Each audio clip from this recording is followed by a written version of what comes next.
2 out of every 3 days in December bring precipitation to the area around Vancouver on Canada's west coast.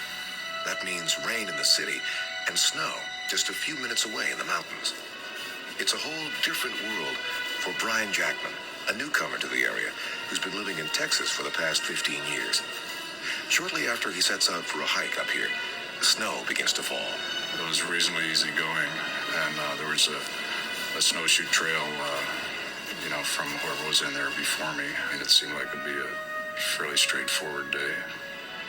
But what looks like a normal day at the bottom of a mountain can be a lot scarier at the top.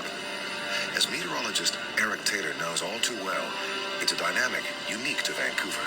The thing that attracts people climate-wise here is that there is such a contrast in climates.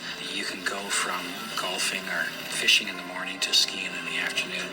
So over a very short distance, you've got quite different climates. It's very difficult to be able to understand the impact of all those different climates. Nobody could. Brian comes to the end of the trail in less than 2 hours. Looking to extend the hike, he ventures off the path into an unmarked territory on neighboring Dog Mountain. Soon after, the temperature drops to below freezing as an Arctic front blows into the area. Driving snow and dense cloud cover restrict Brian's visibility to just a few feet. Looking north from Dog Mountain, it looked like it was a shallow valley there when actually it was a steep drop-off. And that's the area that I ventured into off of the trail, figuring I could make another 2 or 3 hour little trip out of it. In a thick fog, Brian carefully sets off down what he thinks is a gentle slope.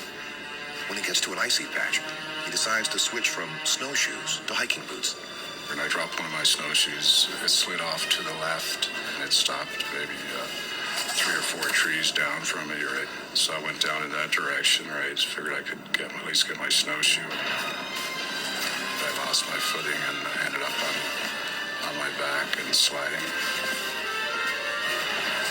He careens down a sharp incline, out of control, sliding hundreds of feet down a steep ravine lined with rocks and trees.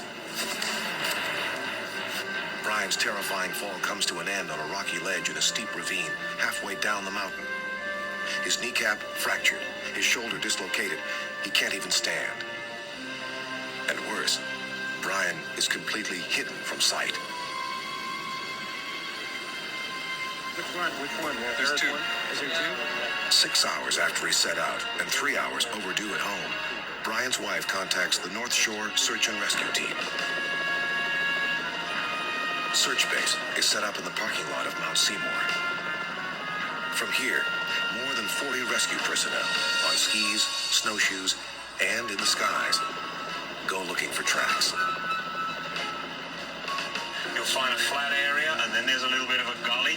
If you could scout around the top of that gully, looking very definitely for footprints. Rescue team manager Alan Danks has been pulling stranded skiers and climbers from these mountains for years, but he'll need luck as well as experience this time.